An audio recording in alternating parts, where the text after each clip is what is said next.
جو وقت ہم دوسروں پر تنقید کرتے گزارتے ہیں، وہی وقت اگر ہم اپنی اصلاح میں صرف کریں تو زیادہ بہتر ہے، کیونکہ کسی کو بدلنا ہمارے اختیار میں نہیں، مگر خود کو بدلنا ہمارے اختیار میں ضرور ہے۔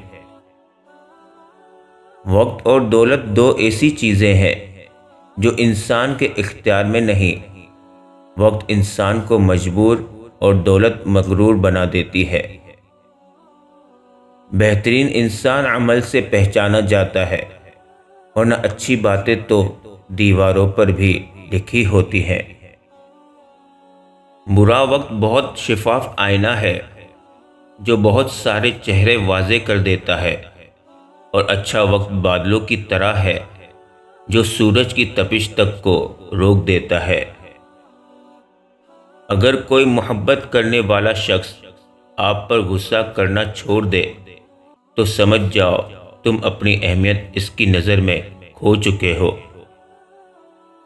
پریشان ہونا انسان کے انسان ہونے کی دلیل ہے، لیکن پریشان رہنا انسان کا اللہ پر یقین نہ ہونے کی دلیل ہے۔ وہ شخص کامیاب نہیں ہو پاتا جس میں ناکامی کا خوف کامیابی کی چاہت سے زیادہ ہو۔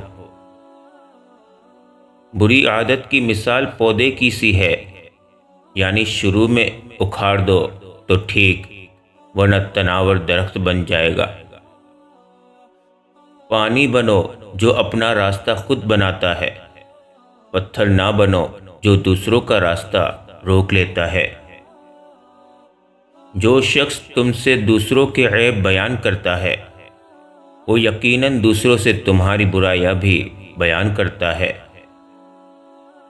غلط فہمیاں دور نہ کی جائے تو وہ نفرتوں میں تبدیل ہو جاتی ہیں۔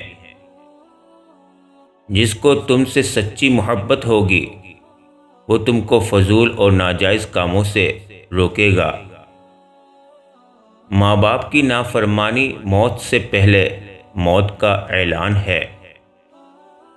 وہ شخص احمق ہے جو دشمنوں کو دوست بنانے کی لالچ میں دوستوں کو دشمن بنا لے۔ اگر تم ایک پینسل بن کر کسی کی خوشیاں نہیں لکھ سکتے تو کوشش کر کے ایک اچھا ربر بن جاؤ تاکہ کسی کا غم تو مٹا سکو۔ اپنی آواز بلند کرنے کے بجائے اپنے دلائل کو بلند کرو، کیونکہ پھول بارش کے برسنے سے کھلتے ہیں، بادلوں کے گرجنے سے نہیں۔